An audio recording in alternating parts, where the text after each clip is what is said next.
I wanted to touch on briefly differences in national average IQ, because I had something very quick to say about this before I actually go on to evaluating IQ, because there's a lot to be said about its validity as a construct. Obviously, you've got a brief understanding of it. I think everyone understands IQ to a certain extent, but the variations seem to suggest that there is something to it, because of course, if there's variation in the data, it seems to be getting at something meaningful. If everyone is consistent despite their differences, then it weakens IQ as a construct. So we can see that, yes, the Northern Hemisphere in particular seems to do well on IQ tests.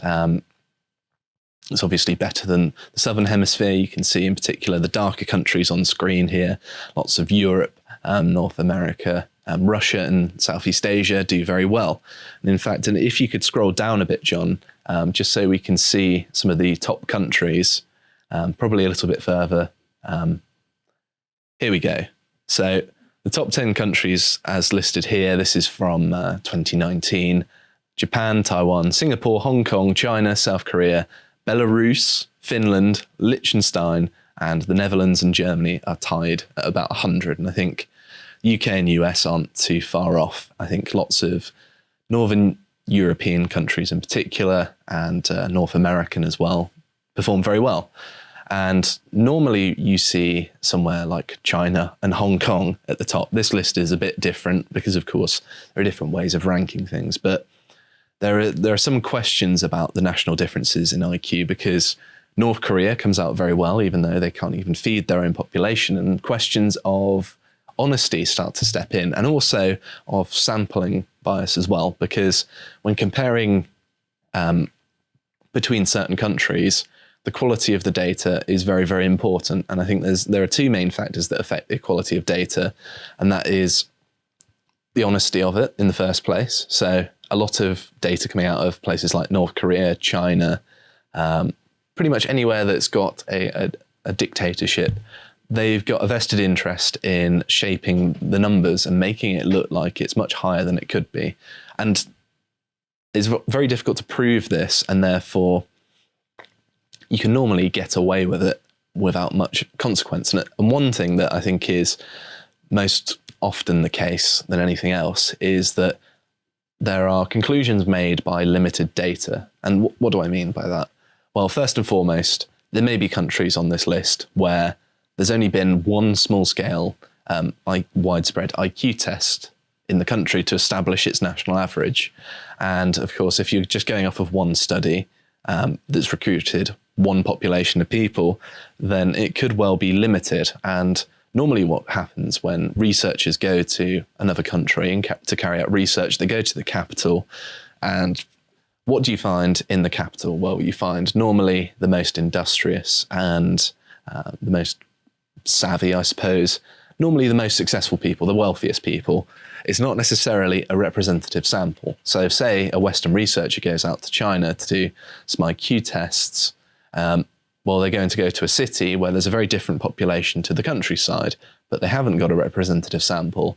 And so they're making a generalization about the population's IQ that they simply can't make based on how they sampled the data in the first place. So although it's fun to compare national average IQs, particularly to make fun of other people, that's my favorite way of doing it, it doesn't really translate very well.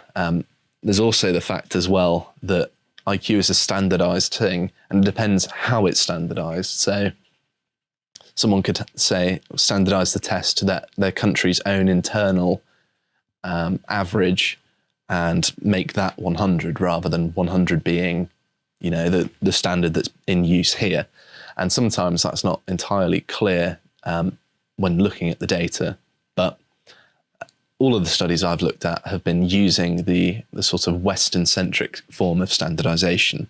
So let's have a look at why IQ is either good or bad. And I think let's start with the positives. It is attempting to be objective. That is something that you can say to its credit. They're designed and administered and scored in a way that's consistent, and it's trying its best to be objective, which does reduce bias to a certain extent. But at the same time, there's still bias that goes into creating the questions. And also, sometimes there could be answers that could even be unexpected from the people asking it, although I imagine that's probably quite rare. But the main selling point of IQ tests by their proponents is that they have good statistical reliability, and a reliable test produces similar scores upon repetition. So that's pretty good, right? In that the same person could take the test on 2 separate occasions, and as long as they've not learnt a significant amount in between or changed too much, those scores should be very similar to one another. They might not be identical, but that's fair enough. They might not be in an identical frame of mind, so that could reflect real world performance. So the commonality between the 2 test scores seems to indicate, at least in the world of psychometrics and creating tests to measure psychological constructs, that there's something common. There's a real world phenomenon going on here. If you can test and retest again and again, and you're getting the consistent finding again and again, well, that's pretty fundamental science, isn't it? That repeated observations of something seems to suggest that there is something there. And that's pretty common sense stuff, really. But there is still a bit of variance in IQ test scores. I think the confidence interval, which is the variation in your average score as an individual, is about 10 points, which is still quite a lot, but it could be a lot worse than that.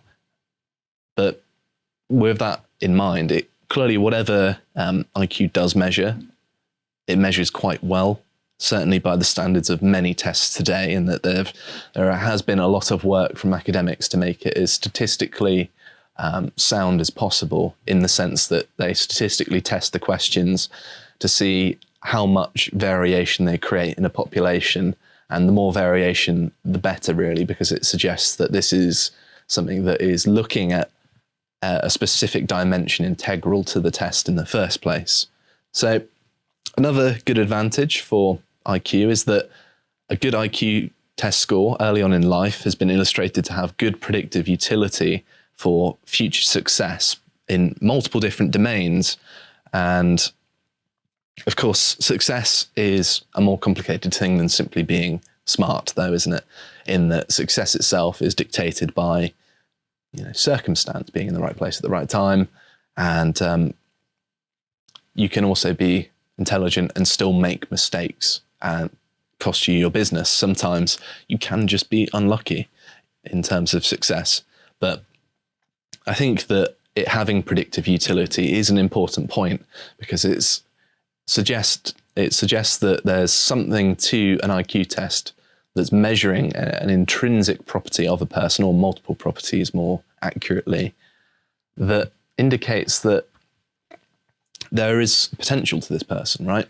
And so that's a good sort of pointer to suggest that there's something to it. But don't become too complacent too soon, because I am going to get onto very soon how it is a very flawed thing. And I think that its conceptualization of what encompasses intelligence is that main problem. So another thing that's very clear positive for IQ tests' use to measure intelligence is that they've been used to help diagnose disabilities. So an IQ test can be used to eliminate other disorders when potentially diagnosing ADHD, for example. So one would assume that, if you've got intact IQ test scores, that perhaps it's more of an attentional thing than another disorder. It can also be used to establish which areas have been damaged in the case of traumatic brain injury. So if a specific type of question in a specific domain, say visuospatial imagery, has been damaged in an accident, and your performance is relatively normal, and then there's this massive deficit in score in this one particular area, because it can be broken down that way, then it indicates that there's some brain damage in a specific area. And it can also be used to calculate the extent of damage before any sort of invasive surgery has been carried out. And of course, any sort of test would do that, but because it's a neat test that tests lots of different cognitive capabilities, then it's probably quicker and easier to do, as it's a pre-established thing, rather than having, say, a psychologist running specialist assessments of certain cognitive capabilities until they've exhausted all of them and finally establish what's wrong. And final positive is that the IQ test has been adapted to non-Western countries, in that previous IQ tests in the past were quite Western-centric, both in terms of their reference points and the construction of the questions, things like that. And you can especially imagine that being the case if they include general knowledge, although I feel like lots of the weaker tests include that because I think it's a bit of a cop-out. But let's move on to the negatives, which I think outweigh the positives. So it's worth mentioning that it's a relative measure as opposed to an objective measure.